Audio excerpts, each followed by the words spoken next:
രാജ്യത്ത് നടക്കുന്ന പരീക്ഷകളുടെ വിശ്വാസ്യത നഷ്ടപ്പെട്ടു കഴിഞ്ഞിരിക്കുന്നു. നീറ്റ് എക്സാം റദ്ദാക്കിയതിന്റെ തൊട്ട് പിന്നാലെയാണ് വിദ്യാർത്ഥികളെ മുഴുവൻ കോമാളികളാക്കിക്കൊണ്ട് 2 ഘട്ടങ്ങളിലായി നടന്ന നെറ്റ് എക്സാമും റദ്ദ് ചെയ്തിരിക്കുന്നു. പരീക്ഷയുടെ സുതാര്യതയും പരിപാവനതയും കാത്തു സൂക്ഷിക്കുന്നതിനാണ് എക്സാം റദ്ദ് ചെയ്തതെന്ന് കേന്ദ്രത്തിൽ നിന്ന് അറിയിച്ചിട്ടുണ്ട്. പക്ഷേ ഇപ്പോൾ ഈ പരിപാവനതയും സുതാര്യതയും ഒന്നും നഷ്ടപ്പെട്ടിട്ടില്ലല്ലോ അല്ലേ?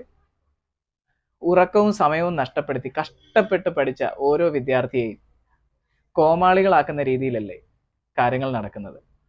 ഈ പഠിച്ച് എക്സാം എഴുതിയ വിദ്യാർത്ഥികൾക്ക് എന്ത് വാല്യൂ ആണ് നമ്മുടെ സർക്കാർ നൽകിയിട്ടുള്ളത്?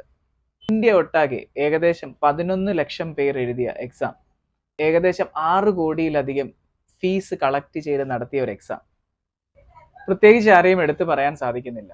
ഒരു ഭരണകൂടത്തെയോ ഒരു രാഷ്ട്രീയ സംവിധാനത്തെയോ ആരെയും വിഡ്ഢികളായത് വിദ്യാർത്ഥികൾ മാത്രമാണ്.